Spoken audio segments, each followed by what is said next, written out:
Yes, what's going on, people? Tech Jamo. Now, we're out here with the Biggzia standing desk, fam, or at least the box and the contents for it.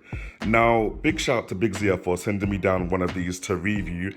I really wanted to know what they've got going on here because they sell this for, I think, £170 or £200, whereas even if you go to IKEA, if you look at their standing desk range, I think it starts from £450, £600 upwards kind of thing. And that's the same for a lot of other companies. So let's get this thing unboxed and see what's really good. There we go. You see what man is saying, fam? Now, in regards to specs, this table, the lowest it goes is 69 centimeters off the ground. The highest it goes is 115 centimeters off the ground.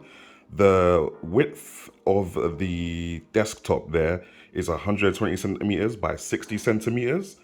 And I think it's rated up to 80 kilograms. Now, this whole surface here comes in two pieces. So it's being held together by little wooden dials underneath and little nails that are in the metal frame underneath, which I'll show you in a bit. It's not that thick, quite thin actually. So anything that you're clamping to this desk should be able to easily clamp on kind of thing without having any interference underneath, such as in my other desks. For example, excuse the mess here, but this desk is actually quite thin as well, but because it's got the metal frame all the way around, it ends up being quite thick when you want to clamp something onto the desk, which can get in the way of some devices. Now, you've also got these two little wire tidy things, one up here and one up here.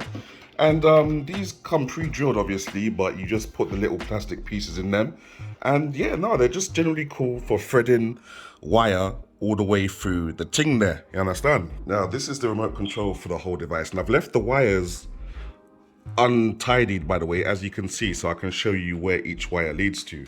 Now, the remote works exactly how you'd expect it to work. You hold down and it makes the table go down. You hold up and it makes the table go up. Now, these numbers here, these are the centimeters that the table is off from the floor.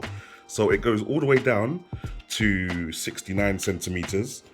If I just show you that. There we go, you can see it getting a little bit lower there. All the way down to 69, and it goes all the way up to 115 centimeters off the floor, fam, which is basically up to man's nipples. Yeah, fam, I understand. So you can see how low it was compared to the chair and how high it gets kind of thing. And this thing is sturdy. This thing is hella sturdy. Now, these buttons are also your memories. So what you can do is, let's say for example, you want number 4 to be 115. You just set it to 115 manually using either of the buttons on the side, and then you just hold 4 down until it starts beeping. There we go. And now 4 will be set to 115. As I've set number 1 to, I think, 70, or I think I've set it to 69 or something like that. These are the plastic cable ties, by the way. So yeah, once you clip these wires to that, you end up with something that looks a little bit like this. All right, there we go. So obviously I've got the wires for the table itself, and that's just another wire for my laptop coming through that cable tidy. But I'll just show you what's going on underneath. Boy, yeah, so that's the controller unit, remember? That's the controller unit, and that goes all the way into the main adapter. And then, as I said before, you got one lead going into the motor itself, and you got the next lead going all the way into the power outlet over there. So yeah, nah, it's a pretty deep desk. It does its job. It doesn't ask too much of you. Getting it set up was okay.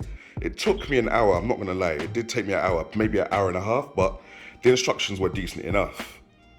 Now, if you guys are thinking about getting this but swapping out the top part, the desktop part, I'm just trying to show you guys where they've got holes strategically placed in the frame where you can screw your screws into your next desktop that you want to put in there. But I'm assuming that you would need a power drill for that. It's going to be a wooden desktop anyway, so that's cool. But yeah, so they got some holes here. They got screw holes here. if I come around the side to show you, they've got screw holes here, here, here, and here, and obviously they've got the same on the other side. So if you wanted to put in your own desktop or a bigger desktop here, yeah, you'd have to screw it in kind of thing, but that's a whole different situation because you would need the right size screws so that they don't go through the thin piece of desktop you got. Or if you've got a thick piece of desktop, you would just need screws long enough to penetrate through the frame and the desktop itself. But yeah guys, no, I'm pretty much happy with this, fam. Big shout out to Biggzia for showing me this again. I never realized the cheaper standing desks were actually on job. You're gonna see more about this guy soon too. Alright.